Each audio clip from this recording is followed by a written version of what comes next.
Hindi mo pa nga sinasabing gusto mo ako. Importante ba yun?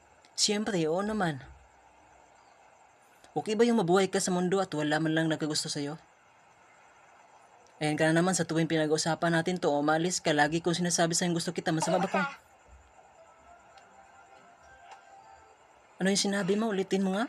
Nasabi ko na ikaw itong mahinang pandinig.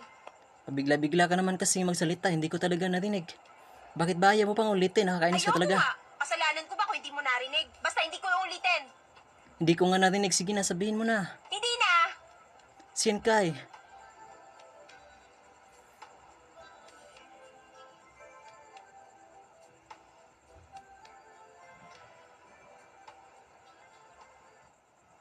Gusto kita.